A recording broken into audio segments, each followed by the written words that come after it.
My name is Victor Fuhrman. Some call me the Voice. I've always been fascinated with human nature, spirituality, science, and the crossroads at which they meet. Join me now and we will explore these topics and so much more with fascinating guests, authors, and experts who will guide us to Destination Unlimited. Is there a connection between UFO ET contact experiences and higher consciousness? Does this contact experience also coincide with or open the contactee to other paranormal manifestations, including out-of-body experiences, viewing disembodied spirits, psychic abilities, and remote viewing? What do these experiences tell us about the nature of consciousness? My guest this week on Destination Unlimited, Rey Hernandez, had no interest in these areas until a personal experience in 2012. A former professor at the New School for Social Research and the City University of New York, Rey's experiences led him to be co-founder of the Edgar Mitchell Free Foundation. That organization conducted a 5-year comprehensive academic research program, resulting in the publication of an 820-page book, Beyond UFOs, The Science of Consciousness and Contact with Non-Human Intelligence. Rey is currently the director of the Consciousness and Contact Research Institute, furthering the study of the contact modalities. Their website is experiencer.org, and he joins me this week to share this work and their forthcoming 4-volume book and full-feature science documentary, A Greater Reality, The New Paradigm of Non-Local Consciousness, the Paranormal, and the Contact Modalities. Please join me in welcoming to Destination Unlimited, Rey Hernandez. Good evening, Rey. Good evening, Victor. Rey, please share with our listeners your path and interests prior to that fateful night in 2012. Okay, prior to that morning, it actually occurred at 6 a.m. I had been overeducated, materialist atheist. I had gone to Cornell for a master's, University of California, Berkeley for a PhD. I taught at several universities there in New York City. I'm sure you're familiar with the New School for Social Research and the City University of New York. And then afterwards, for the next 20 years, I was working as an IRS estate tax attorney. I had zero interest in the topics of consciousness research, the paranormal, or anything associated with those topics. And I would have thought that everyone that was interested in those topics had mental issues. And I noticed that one of your doctorates is in the jurisprudence. What was that about for you? Oh, that's attorney. That's JD is once you graduate from law school, you get a JD, a doctorate in jurisprudence. Right. And what was your practice about? No, I went to work directly for the federal government. I never had a private practice, and what I deal with taxes.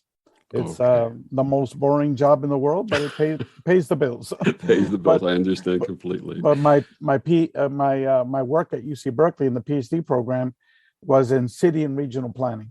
All right. So basically, government-related things. Correct. Pretty much so. Okay. What happened that morning of March 2012 that dramatically changed your life?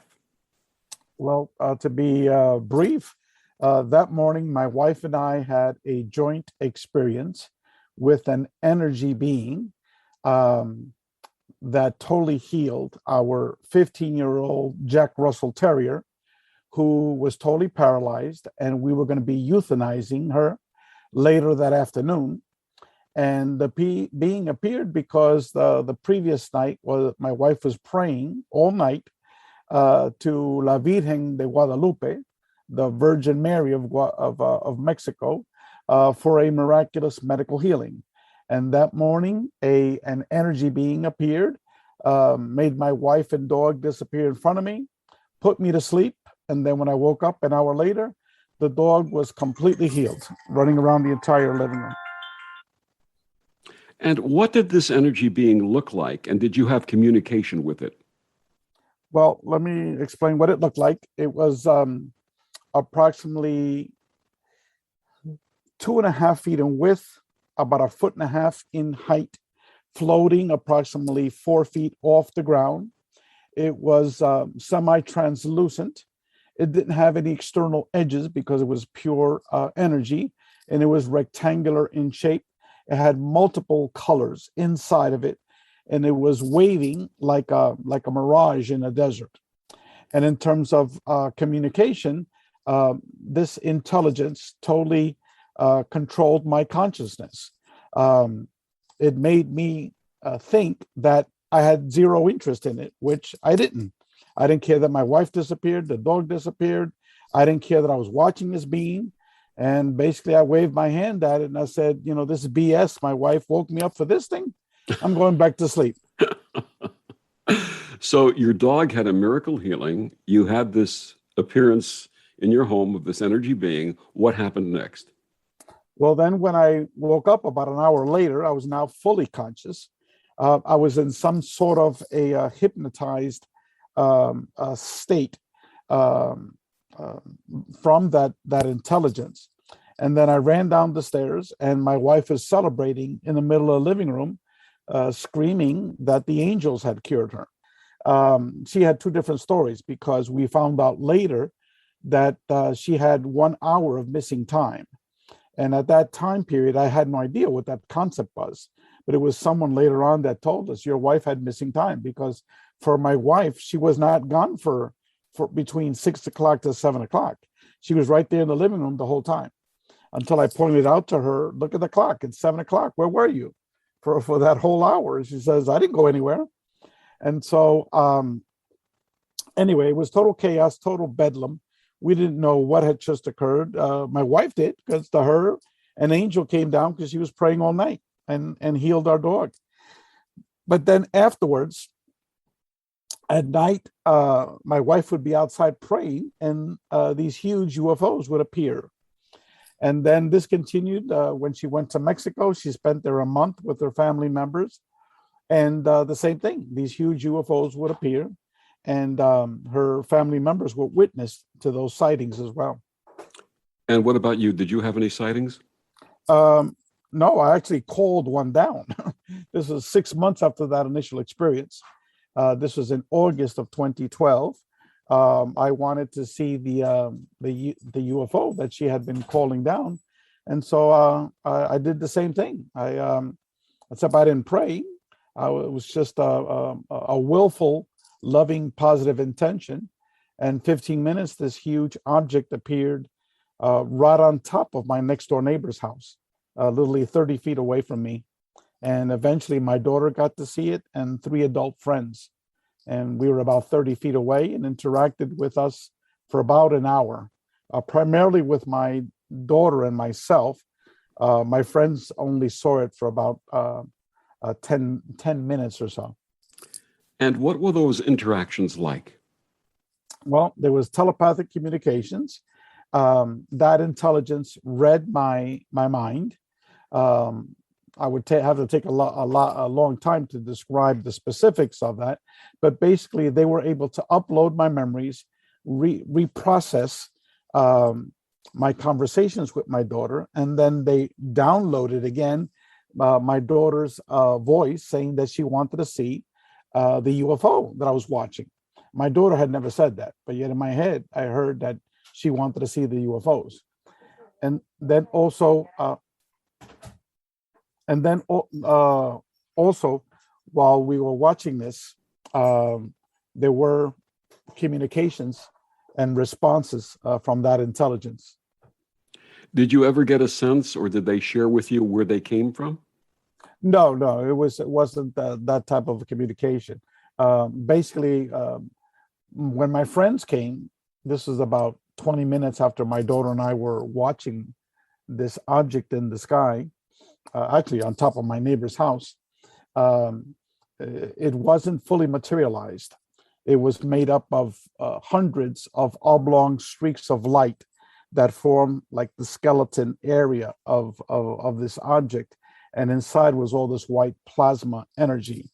And so when my friends came, they asked me what it was. And I said, you know what it is. And they said, no, it can't be. And they tried to explain it away. And so after a minute, I just busted out laughing because their explanations were becoming more sillier with each explanation. And so in my mind, I told this intelligence, I said, you better come up with some better stuff than this because my friends don't believe you. And instantaneously, what we were all watching totally disappeared and was replaced by a totally different object in the same area that we were watching. Instead of all of these hundreds of oblong streaks of light, all of a sudden we're watching these huge stars that were inside that object, and they were all flashing on and off, on and off, on and off. And some of them were powering up like the size of the moon and then powering down. So it was a totally different configuration, and it was based upon my my thoughts, telling them that, look, give me something better here than this because my friends don't believe me. And did you see any beings at that time? No. There was I never saw any beings in my life. It was just that energy intelligence that was in my living room. So you had that energy healing miracle with your dog. You had these basically what we would now call a CE5 experience, where you sent out the message telepathically that you'd like to have a meeting or like to have some type of connection or contact, and these energy craft appeared. How did these experiences change your life and broaden your perspective? After that experience with that object right on top of my next door neighbor's house, then I began to have almost nonstop paranormal experiences over the next 3 years. And some of it dealt with a series of NDE related type of experiences. Another one was an out-of-body experiences. And one specific one was when I was driving my car in the middle of a traffic jam. I was taken out of my body and brought to another dimension where I was taught lessons about the relationship between consciousness and that all of what I now call the contact modalities, that they're all interrelated. And it was very extensive, that lesson. And immediately afterwards, within 2 days, the intelligence that was interacting with me introduced me to the individuals that eventually became the 4 co-founders of the Dr. Edgar Mitchell Free Foundation. And they were Mary Rodwell, a researcher in Australia, Dr. Rudy Shields, who is an emeritus professor of astrophysics at Harvard, and the late Apollo 14 astronaut, Dr. Edgar Mitchell. And that was all within 48 hours of me having that out-of-body experience. How did these introductions take place? Let's talk about that specific event. That event occurred at approximately 8:30 in the morning, where I was literally taken outside of space-time. When I was brought back, I was still listening to this radio interview of this man that was doing a documentary on his liposuction, and he was doing art fat from his liposuction. So when I was brought back, no time had elapsed at all, but yet I felt like I was gone for 20 to 30 minutes. When I got home later that night, I got an email from Mary Rodwell, an email that I had sent in October of 2012. And this event occurred in May of 2013, that out-of-body experience. And what happened back in October of 2012, I had sent like an email of desperation to a lot of individuals in the field of ufology, because I didn't know what was happening to me. It was a lot of paranormal experiences. And it started after I had that interaction with that large object right on top of my next door neighbor's house. And so I only received 2 responses from 2 individuals. And then in May of 2013, I received that same evening when I got home after that experience, I received an email from Mary Rodwell that said, "Dear Ray, I'm sorry I'm responding to an email that you had sent me in October of last year. but your email just popped up on my computer today. So somehow it was held up in cyberspace for 6 months until I had that experience. And then I sent a response back and I said, how could this occur? How could this thing be held up for 6 months? And I said, well, since the last 6 months, this is all the things that have happened to me. And today, this is what happened. So she sent me an email back saying like, oh my God, Ray, I need to talk to you. And so she showed me how to use Skype, and we talked on Skype till like 1:30 in the morning. And then we agreed to continue our discussions. And so the very next day at 9:30 in the morning, I got a phone call. Hello, is this Rey Hernandez? I said, yes, who's this? Dr. Rudy Shields. I said, who? I had no idea who this man was. Mind you, at that time, he was in around 72 or 73 years old. He had been an emeritus professor of astrophysics from Harvard University, one of the world's leading physicists on black holes and astrophysics, with over 300 peer-reviewed publications. So this man's calling me at 9:30. I had no idea who he was. And he told me, oh, Mary didn't send you an email. I said, I haven't even opened up my emails yet. It's 9:30 in the morning. And he says, oh, I apologize. He says, can we chat? And I said, sure. And so for the next 90 minutes, he listened to what had happened to me in all my previous experiences. He then told me that he had been a very close friend of the late Harvard psychiatrist, professor at the medical school, Dr. John Mack. And Dr. John Mack was one of the first academics to bring legitimacy to the UFO contact phenomenon. And he then told me that my experience can be viewed as Dr. Edgar Mitchell's quantum hologram theory of consciousness. And then he began to explain it, which is the theory that he and Edgar have been working on with many other PhD physicists around the world. And so then at the very end, he says, Ray, you need to implement the message that they gave you. I'm here to help you. And so I thought this man was a quack, because I had no idea what the hell he was talking about. And then he told me, write down this telephone number, and I wrote it down. He says, this is the telephone of my mentor. So I'm saying to myself, who in the hell could be this guy's mentor? This guy is like Albert Einstein, like Stephen Hawking, And so I asked him, and he goes, Dr. Edgar Mitchell. And so he says, Edgar's a dear friend of mine. I'm sure he'd be very interested to hear from you. So I waited about 4 hours. I gave him a call. And then Edgar invited me to his home the very next day at 10 o'clock in the morning. And he only lived 90 minutes away. And it was at the home of Dr. Edgar Mitchell that he planted that seed in me, that I was given a very clear, to him, it was a mandate of what I needed to do. And he said that he and Rudy already had spoken about it, that they agreed to be my scientific mentors to assist me. And then a few days later, after I had told Mary Rodwell what had happened, I said, would you like to join us? And she said, yes. So that's what started the Dr. Edgar Mitchell Free Foundation. What areas did Free investigate, and what were some of the findings?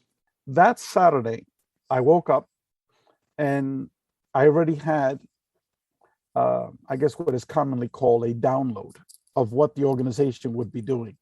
Because before then, I had no idea. It was just Edgar Mitchell and Rudy encouraging me to do, something regarding the information that I was given. And so when I woke up that Saturday morning, I had a very detailed structure of what we needed to do. And what it was that in that experience, I was shown that all of what humans are calling the paranormal, all of the different ways that humans are piercing the veil and having contact with non-human intelligence.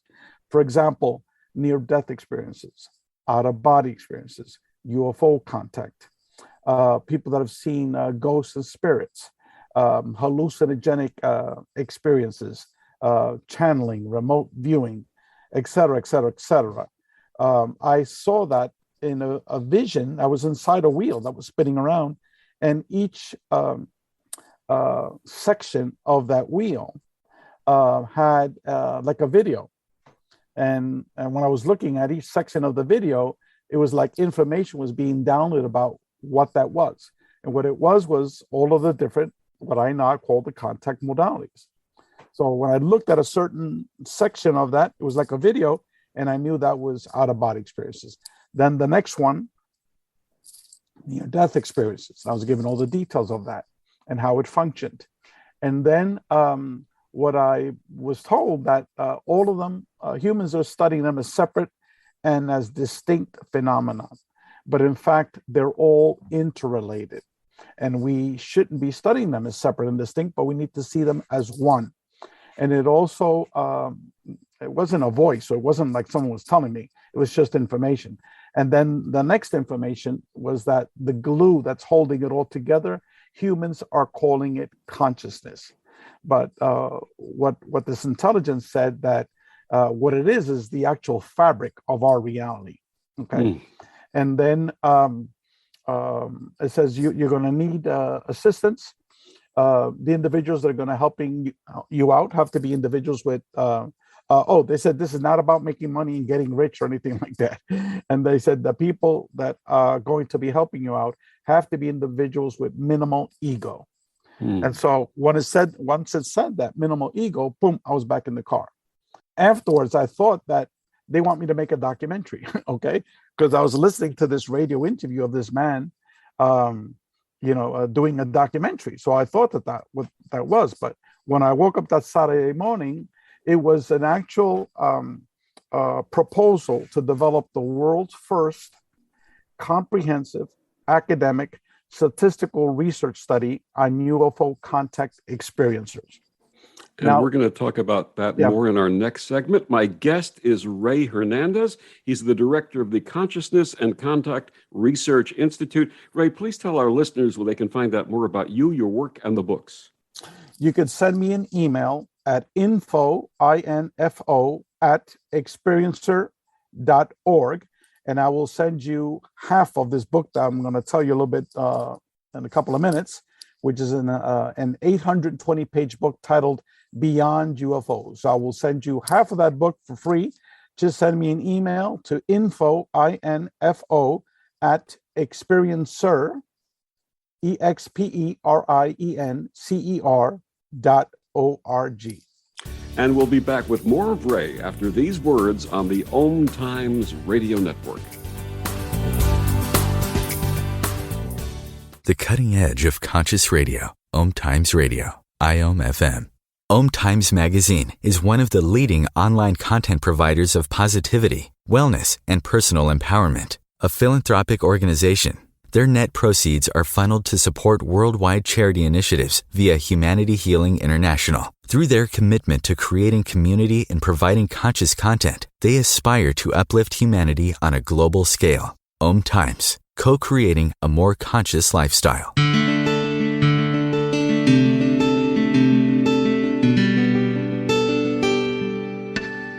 Back on Destination Unlimited, my guest this week, Rey Hernandez, the director of the Consciousness and Contact Research Institute, CCRI.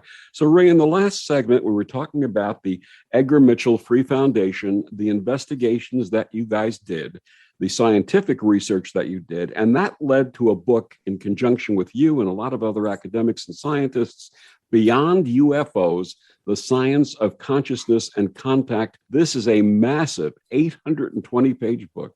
It features research and data of more than 4,200 UFO contact experiencers from more than 100 countries. What were some of the main conclusions that the book shared?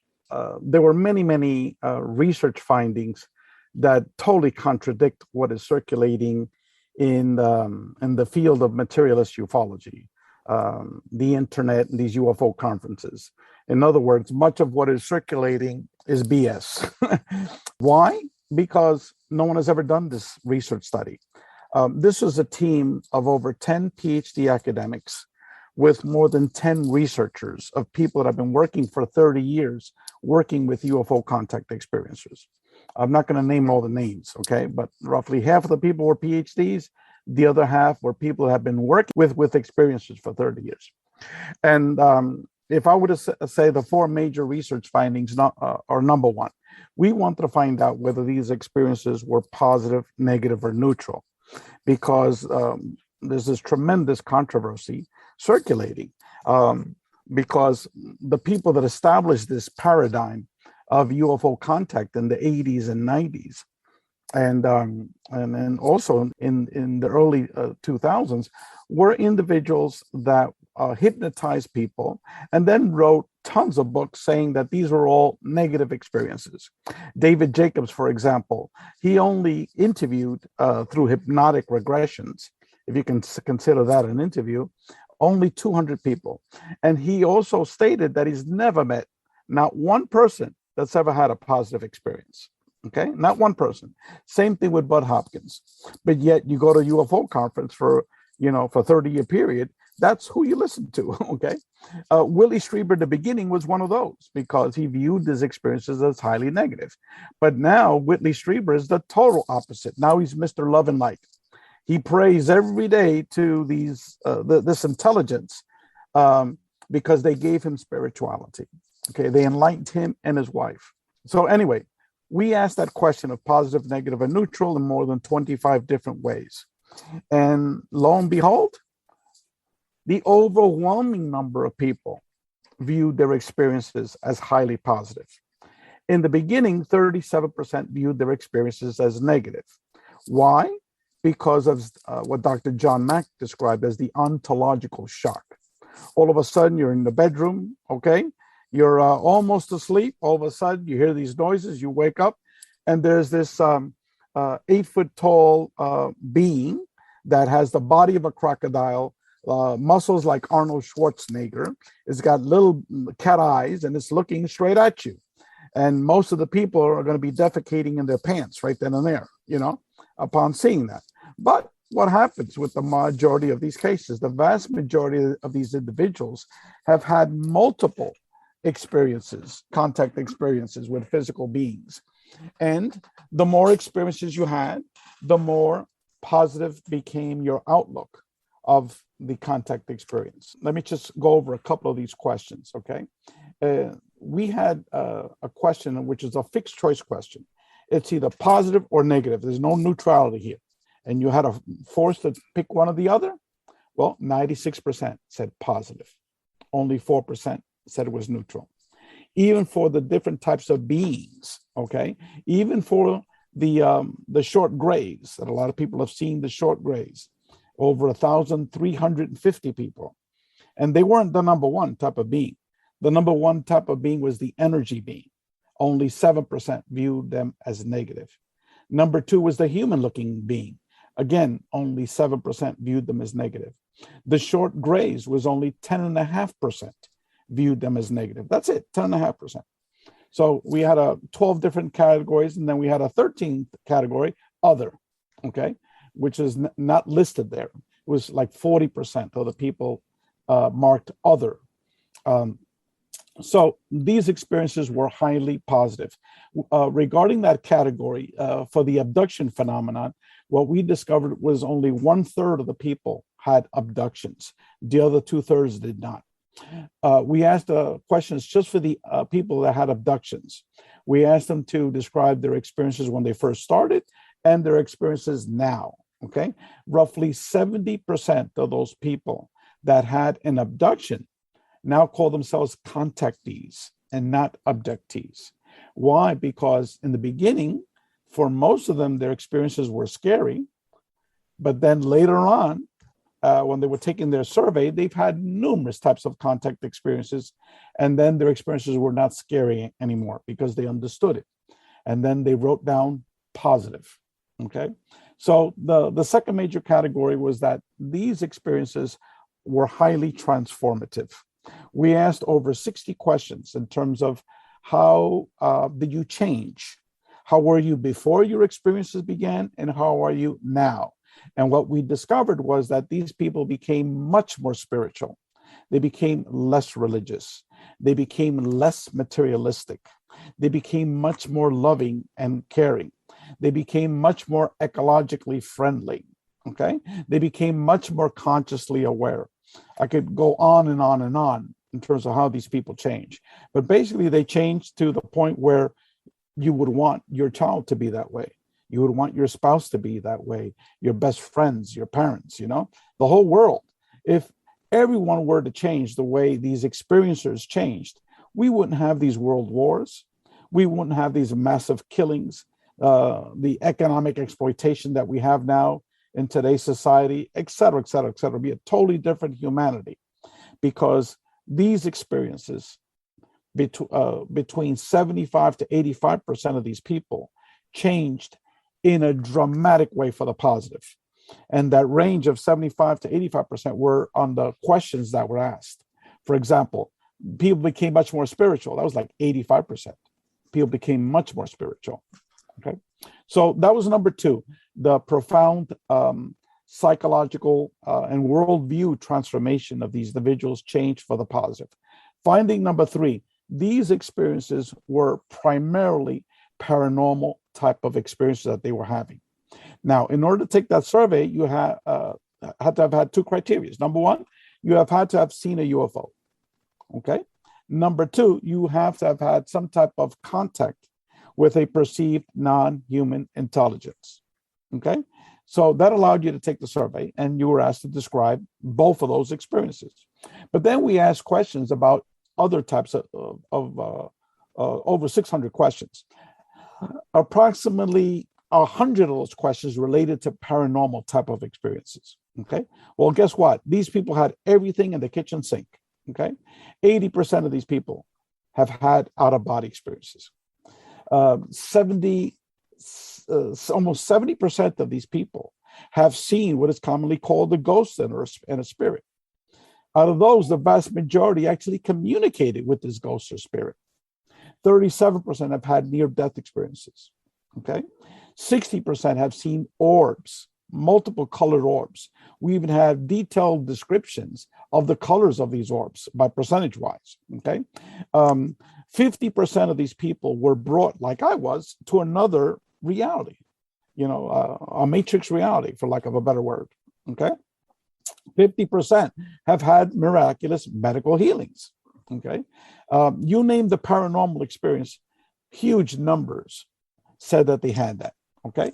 In terms of ESP, in terms of a clairvoyance, in terms of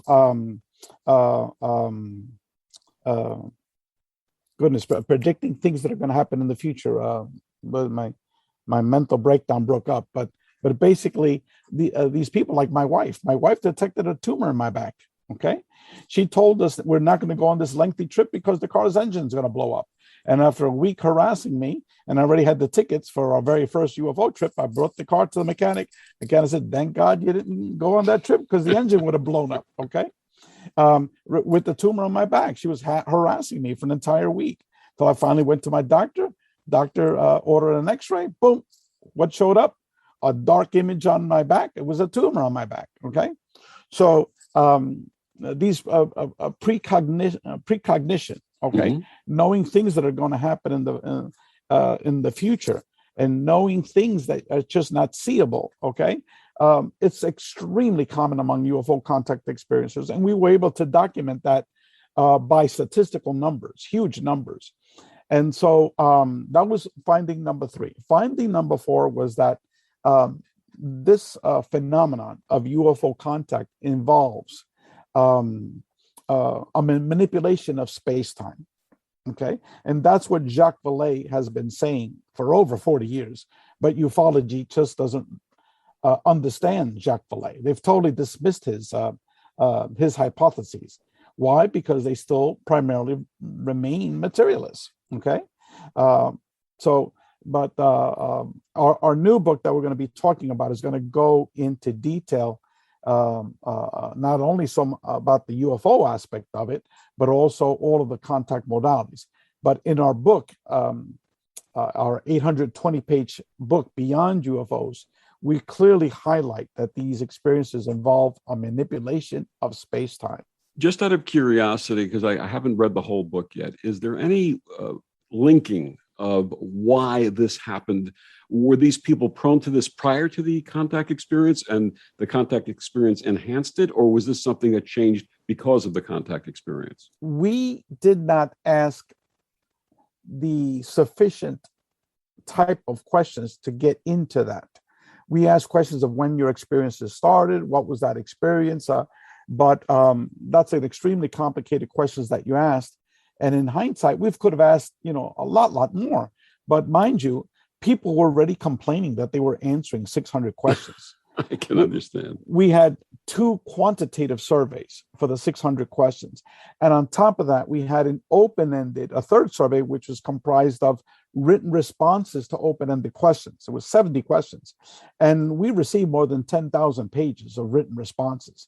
So, people were complaining, look, it's not too long, in the future, if I were to do it again, I wouldn't do it. It just took too much time, Absolutely. And but ideally, we could have asked, 20,000 questions because there's so many issues that you want to explore. But what we found out was that for many people, yes, they did have paranormal experiences when they were young, okay? And for many others, it only started, like in my case, when they were older. At least I don't remember anything, from when I was young. But for example, my wife, I recently found out that she used to play with little people.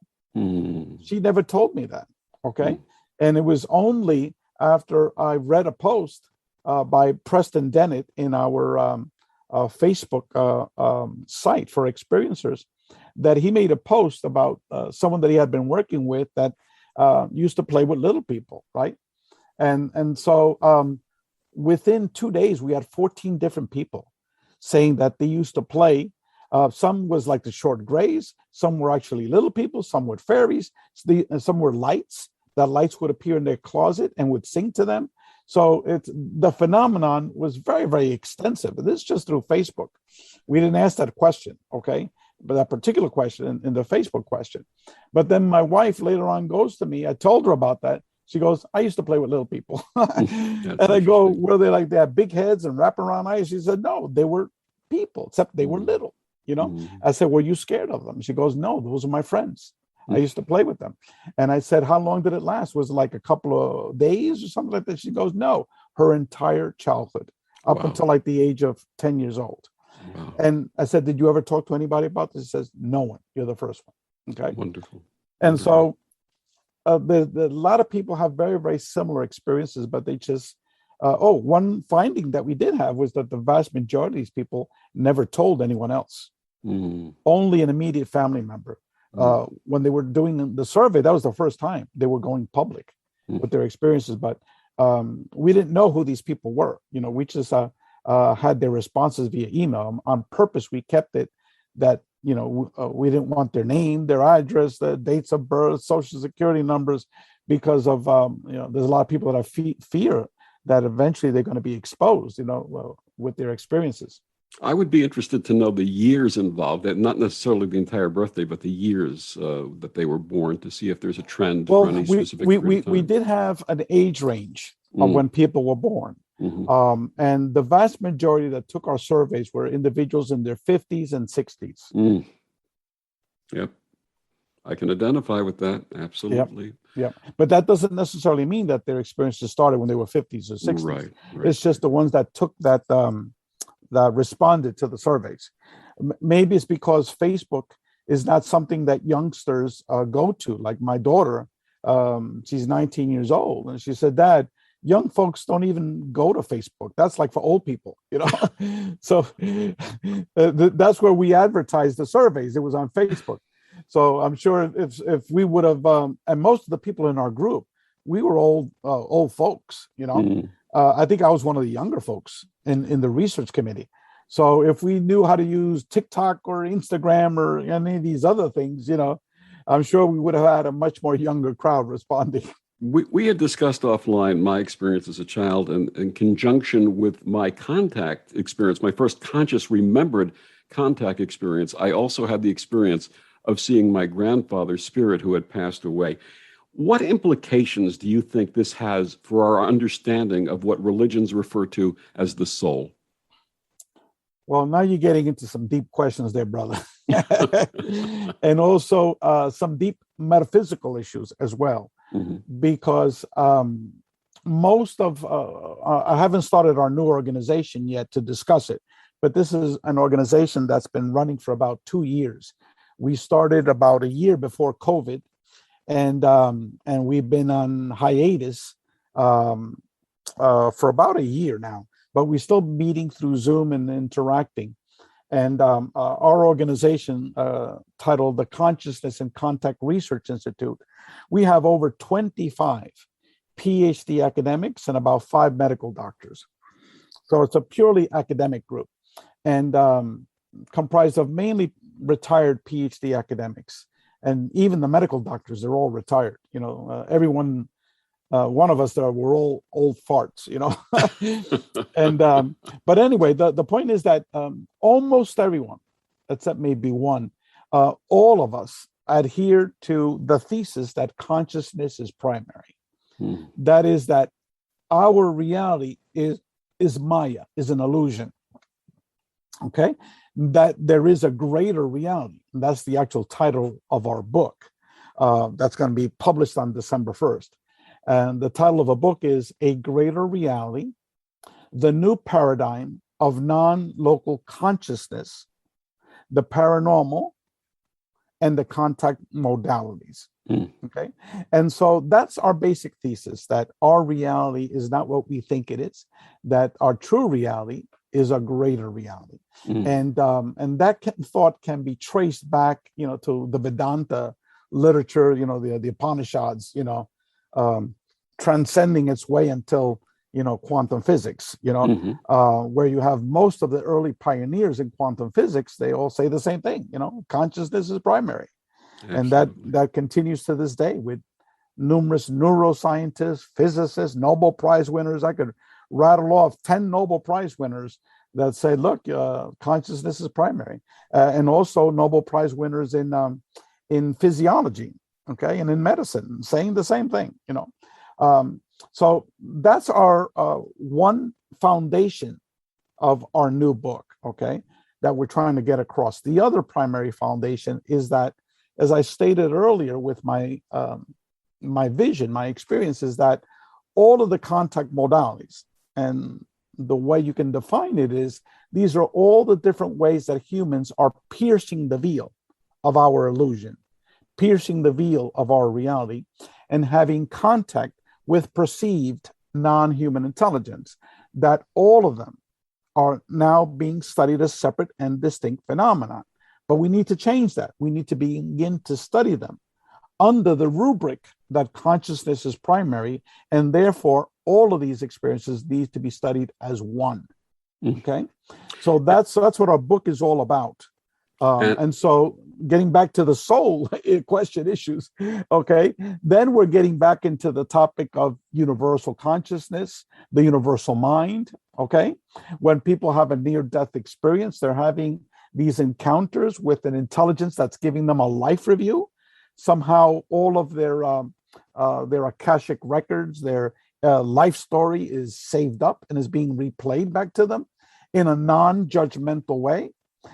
People that are having out-of-body experiences are literally going almost anywhere within our greater reality that they so choose to go to. Yeah. The beings that people are encountering, it's not uniform. We're talking literally thousands of different types of intelligences, and that gets back to the whole aspect of Carl Jung's, you know, metaphysics, okay, of archetypes, of universal consciousness, of self-consciousness. I mean, we can get into some heavy stuff here, okay. But these are the type of topics that are going to be introduced to the lay reader in our book, to get people to expand their visions of how you view your reality and how you can view your experiences. The first 2 volumes of our book are going to be theoretical chapters. These are the articles that are written by the scientists and the medical doctors and the academics, okay? The next 2 volumes, volumes 3 and 4, are going to be chapters that are written by experiencers of the contact modalities. and they're going to be talking about their unique experiences. And this is not just someone that's had one or two out-of-body experiences or seen one or two UFOs. No, these are people that have had near-death experiences. They've also had out-of-body experiences. They've also seen UFOs. They've also seen Sasquatch. They've also have seen, ghosts or spirits. These are people that have had the kitchen sink thrown at them. And those are going to be the articles in volumes 3 and 4. So, I actually caught that kitchen sink. We're going to be talking more about this in our next segment. My guest is Rey Hernandez. He's the director of the Consciousness and Contact Research Institute. We'll be back with more of Rey after these words on the OMTimes Radio Network.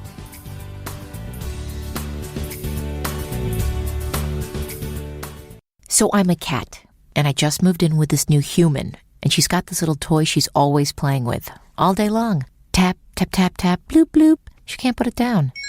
There it is. Oh, and get this. She even talks to it. Last week, she asked it for Chinese, and guess what? Egg rolls showed up.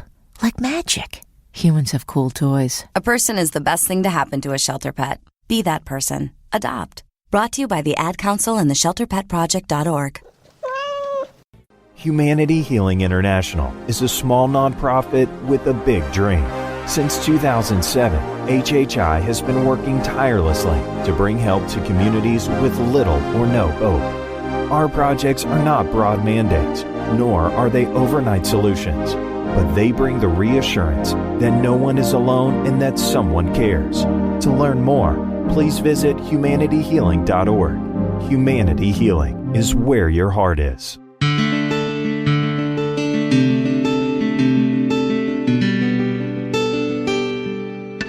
Back on Destination Unlimited, my guest this week, Rey Hernandez. He's the director of the Consciousness and Contact Research Institute. So, Rey, everything that we were talking about up to this point, we're really talking about the nature of consciousness and what's been defined as non-local consciousness, that this thing that we call our consciousness, our awareness, our knowledge, really doesn't exist right where we are in this material existence, right? That's correct. Non-local consciousness refers to how we as humans are able to tap into this universal mind. Okay, whether you call it 0-point energy fields, information fields, or whatever, is how people are interacting with this greater reality. And there's different theories, in terms of the mechanisms of how that works. And we are presenting various of these different theories. But what I think can be established independently is that our reality is an illusion. It's very physical to us via all the 5 senses. We're seeing, like in my case, I saw that physical being in front of me. There's some people that hear things. Okay. Some people smell, have the smell. Mm-hmm. Very few people actually taste an aspect of their experiences, but it's actually, it's all the 5 senses. But that is not what defines what is consciousness. Okay. So non-local consciousness is how we as humans are tapping into this other reality, the mechanism. So has CCRI found evidence of what we call ultra dimensions or the possibility of a multiverse? Well, individuals have been brought to other realities. I should say their consciousness is brought to other realities. Now, in terms of, what is a multiverse, you have the theory of physicist John Wheeler, that it's a separate universe, and from his perspective, it's that almost an infinite number of universes that exist out there. But then you have these counter theories that it's not that we have numerous universes out there, is that we have one greater reality. And as we encounter with that greater reality, we perceive it as an alternate universe. And because each of our experiences are uniquely different, we perceive it as separate realities that people are brought to. But what it is that once we engage outside of space-time, our experiences are individualized to our own unique experiences. Let me give you an example. And Carl Jung, spoke about that. Let me give you an example in terms of the UFO, for the UFO folks that are out there. Okay, we literally had thousands of different types of quote unquote physical beings that people are seeing. Okay, there was this one very well known lady. She's in her late 80s now. She wrote a book over 30 years ago, and she had an encounter with a 6-foot being that was actually a big fat bird with blue feathers and it had a beak. And this bird was actually operating a perceived craft that she was on. Okay, we've had people that have seen 6-foot owls. There was the wife of a very, very famous Hollywood producer who I spoke to this man. He won like 3 Academy Awards not too long ago. Okay. He was also having tons of paranormal experiences, seeing tons of UFOs, okay, and tons of different types of beings. So I said, what was your last experience? And he said, well, that exactly was my wife's.